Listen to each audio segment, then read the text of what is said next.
L'Afrique pourrait atteindre son autosuffisance alimentaire et même nourrir toute la planète, à condition de transformer ses systèmes de production, de transformation et de commercialisation de ses produits agricoles. C'est toute la problématique de la 3e édition de Africa Agri Forum, ouverte jeudi à Abidjan. Organisée par e-conférence, le leader des questions de développement du continent, Africa Agri Forum se veut la plateforme idéale pour échanger et s'informer sur les différentes stratégies et l'élan à donner à un secteur longtemps décrit comme un parent pauvre des économies du continent. La transformation de nos produits agricoles est une étape fondamentale pour créer une vraie industrie agricole créatrice de valeur ajoutée pour nos économies. Nous sommes convaincus que les pays africains disposent de toutes les potentialités pour devenir des puissances agricoles.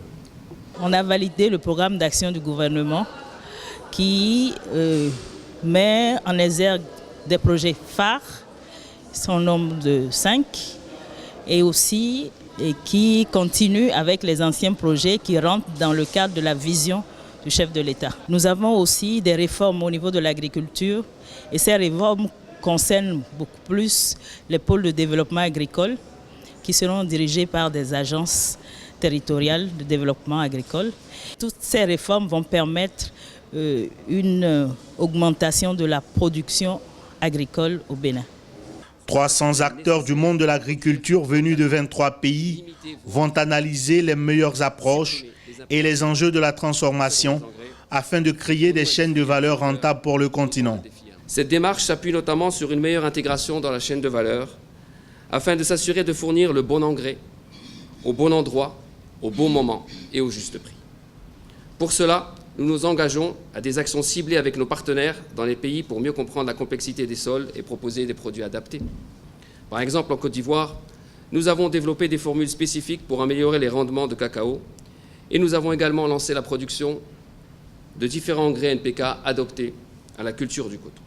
Notre stratégie sur le continent africain est d'utiliser les matières premières africaines, de les transformer en Afrique pour produire des engrais qui serviront les fermiers africains. La valorisation des compétences humaines, l'innovation dans le mécanisme de production et de financement seront des atouts indéniables pour une agriculture plus compétitive. Aujourd'hui, le Maroc est en train de passer vers une deuxième phase de son système irrigué, c'est-à-dire l'irrigation rationnelle, l'irrigation raisonnée, pour économiser beaucoup plus d'eau. Voilà ce que le Maroc est en train de faire. Et l'irrigation, c'est ça qui va apporter tout. L'engrais, la technologie, la mécanisation, la transformation du produit. Donc l'irrigation vous remonte à un peu plus haut.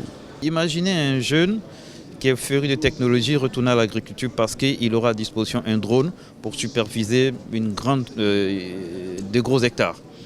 Il pourra rester dans son bureau, vaquer à sa passion TIC et faire de l'agriculture. Sans compter qu'on pourra irriguer sur place nos productions, les surveiller en permanence, avoir accès à des données à travers le monde, même dans le pays, avoir encore les informations qu'il faut par rapport aux besoins d'un certain marché donné. Donc les TIC vont encadrer, englober l'agriculture. En Afrique, l'agriculture emploie 60% de la population active et contribue pour environ 12% du PIB sur le continent.